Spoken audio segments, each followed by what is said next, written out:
అమరావతికి జగన్ వ్యతిరేకం కాదన్నారు వైసీపీ నేత సజ్జల రామకృష్ణారెడ్డి. టీడీపీ తప్పుడు ప్రచారం చేస్తోందని మండిపడ్డారు. ఏపీలో ఉన్న నగరాలు అభివృద్ధి చేస్తే మరింత డెవలప్మెంట్ జరుగుతుందన్నదే తమ ఉద్దేశమని తెలిపారు.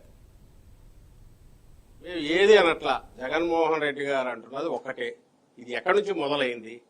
చంద్రబాబు నాయుడు గారు ఈ రాజధాని అన్నప్పుడు అయ్యా నువ్వు ఈ రైతులది కాదు, డబ్బులు ఖర్చు పెట్టి కాదు, రాష్ట్రం పరిస్థితి ఇదిగా ఉన్నప్పుడు ఉచితంగా అంటే గవర్నమెంట్ ఏరియా ఎక్కడ ఉంటే ఫైనాన్షియల్ బర్డన్ లేకుండా 20-30 ఎకరాలు తీసుకోండి.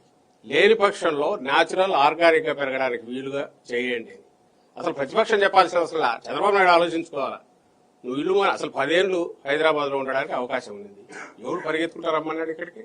10 years లో న్యాచురల్ గ్రోత్ ఉండేదిగా. హైదరాబాద్ లోనే ఉండి డెవలప్ అవుతూ నార్మల్ డెవలప్మెంట్ జరిగితే instead of wasting thousands of crores or ఇప్పుడు లక్షల కోట్ల దీని బదులు ఎక్కడ కరెక్ట్ ఇది గ్రోత్ ఎక్కడ జరుగుతుందో దాని ప్రకారం న్యాచురల్ దీనికి వచ్చిండొచ్చు. 10 ఏళ్ళు హైదరాబాద్ చేసినట్టుగా నువ్వు తప్పుడు పనికి ఆ ఓటుకు కోట్ల కోసం అడ్డంగా దొరికి ఇప్పుడున్న ముఖ్యమంత్రి రేవంత్ రెడ్డి క్యాష్ బ్యాక్ తీసుకెళ్లి ఆ రోజు అక్కడ ఇస్తూ దొరికిపోతే వాళ్ళు కేసు పెడితే రాత్రి సర్దుకొని వచ్చి ఇక్కడికి వచ్చేసి అంతే హడావుడిగా మూడు చోట్ల అటు ఇటుని ఆఖరికి తెచ్చి నో మ్యాన్స్ ల్యాండ్ లాగా ఎవరు లేని చోట ఇక్కడ పోయి దించారు. ఆ రోజు పెట్టిండొచ్చు ఆదల్లా.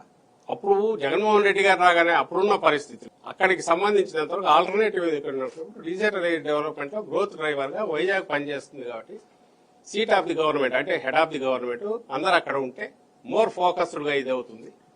ఫాస్ట్ గా మిగిలిన దీటైన నగరంగా పెరుగుతుంది. ఇంటర్నేషనల్ యూనివర్సల్ ఇంటర్నేషనల్ గా కూడా గ్లోబల్ సిటీగా డెవలప్ కావడానికి వైజాగ్ ఉన్న దీనివల్ల అనేది ప్లాన్ చేసి నువ్వు కూడా అదే చేస్తున్నావు. ఈ రోజు నువ్వు పేరు అమరావతిని ఇంత చెప్పి అమరావతి దగ్గర నీ డ్రైన్ అవుట్ కావడానికి ప్రజల సొమ్ము ఖర్చు పెడుతున్నావు తప్ప లేదా అసలు ఏదో